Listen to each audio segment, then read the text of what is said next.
it's we need 4.3 million more nurses by 2024 to meet WHO norms.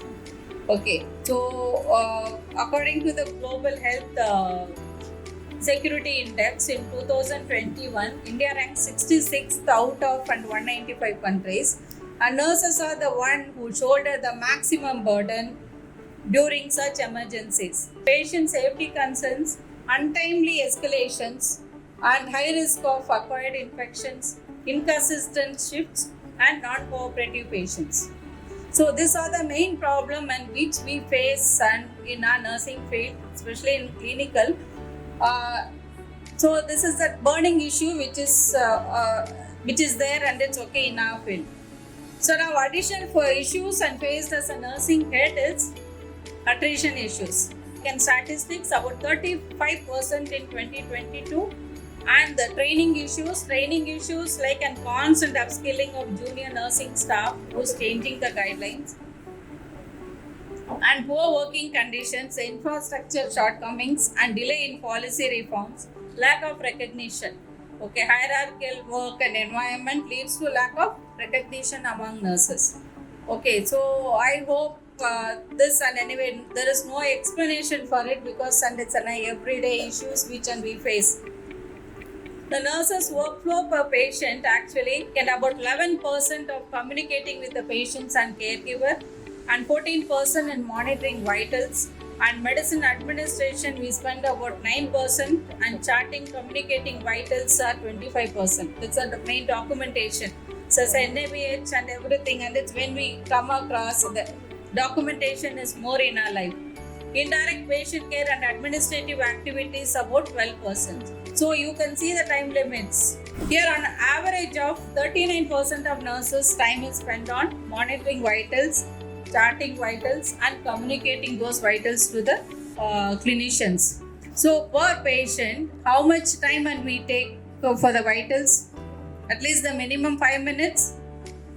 Okay, so when we have and it's 30 patients in a ward, and we have to spend about and it's 45 minutes to 1 hour, and it's okay for the vitals monitoring. So the current protocol of patient care, monitoring of patients via spot checks every 4 to 6 hours, and we do manual calculation of early warning signs, that is a MUSE.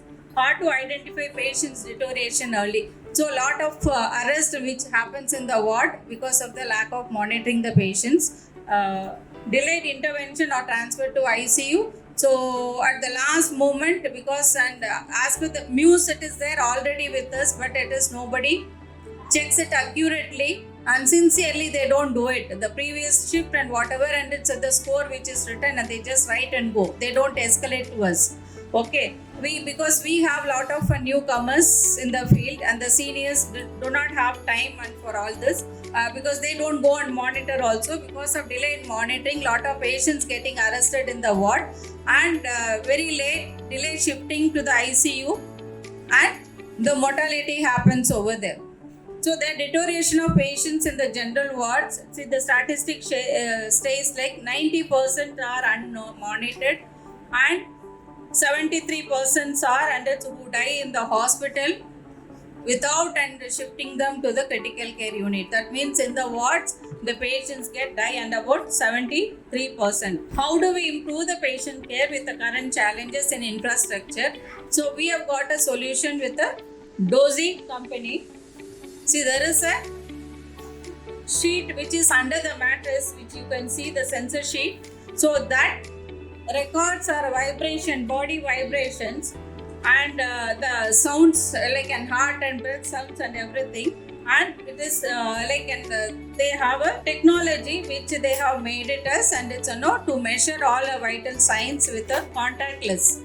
This is the and it's proudly we can say and it's in India. This is the first company which they have brought it to a contactless vital signs monitoring system. See, here it is in this system, and it's actually we have started in Ramaiah hospital. Initially we started in the August, and it's with the that time, and it's the VP was, and it's okay tight, the cuff was tight for the patients, and it's okay, the monitoring was happening. Now later they have like and made it as like, and it's a non-contactless BP also. Okay, so we don't need to. This is not connected with the patients, but it is under the sensor is under the mattress. But it is okay. We can monitor everything in the nurses station, like, and it's we get all the values over there. In fact, and it's very important thing. It's we get an alert system. So they have made and based on Dozee early warning signs only based on this vitals, temperature, heart rate and respiration, saturation and BP alone. Okay, so the single streams all the patients are and it's monitored. We use 60 beds and across 8 floors. And the alert system, actually they get an alarm in the nurses station first, the desktop level, then to the supervisors and the ward in charges. We have given they have given us the like an app which we can monitor. We get an alert system. The managerial level, we have gotten system over there in the nursing superintendent office, even in the night, and it's okay. We can the night supervisors can monitor. They can go and check, and it's immediately. And they can like, and we have shifted the patients with the. I'm afraid you will have to wrap up. Yes, ma'am. And even the doctors also is given the app, and it's okay. So we are monitoring it. So after starting it, and our ICU shifting, it is increased, but the mortality it is decreased, and the code blue, and actually it is see after we started drastically, you can see like, and it's how it has changed. So we have brought it down to 2 now. It is about 80% less.